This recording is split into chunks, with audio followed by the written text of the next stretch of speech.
Good morning friends. మీకు ఆర్ఎంపీల గురించి తెలిసి ఉంటాయి కదా. సో నా జీవితంలో జరిగిన ఆర్ఎంపీతో జరిగినటువంటి ఇన్సిడెంట్ ఒకటి మీకు చెప్తాను. ఎట్లుంటారంటే కొంత ఆర్ఎంపీలు నాకు 20 ఏళ్ళ కింద అనుకుంటా. అప్పుడు వరి పొలాలు మనుషులకు వస్తువులు అంటే కొడల్లో వదలరు. ఇప్పుడు మిషన్స్ వచ్చేసినాయి కానీ.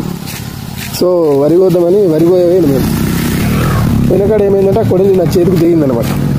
బొట్టన వేలు దిగింది. అంటే తెగుడంటే మొత్తం వేలు దిగిపోడు కాదు, చిన్న గాయం ఇట్లా అయింది. సో అతను ఏం చేసిందంటే ఆర్ఎంపీ దగ్గరికి వెళ్ళి టీటీ వేసుకున్నామని ఇలా బ్యాండేజ్ లేకపోతే ఇంకా మందు రాతాయి. అయిన తర్వాత ఏం చేసిందంటే ఇది వేలు దిగింది బాగా.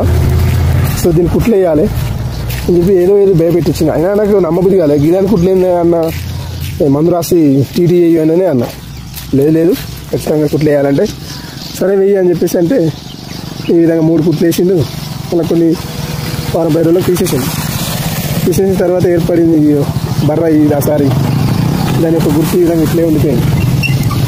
ఈ విధంగా చేతి అంటే ఆర్ఎంపీలు వాళ్ళ ప్రయోగం నామే చేసిన అతన్ని. అంటే ఫస్ట్ క్లినిక్ అదే టైంలో పెట్టినట్టున్నాడు. సో ఈ గుర్తు చూసినప్పుడు వల్ల ఆర్ఎంపీ గుర్తొస్తాడు, ఆ ఇన్సిడెంట్ గుర్తొస్తుంది. సో ఈ విధంగా ఉంటుంది కొన్ని ఆర్ఎంపీలు. ఇది మన లైఫ్లో జరిగినటువంటి ఇన్సిడెంట్.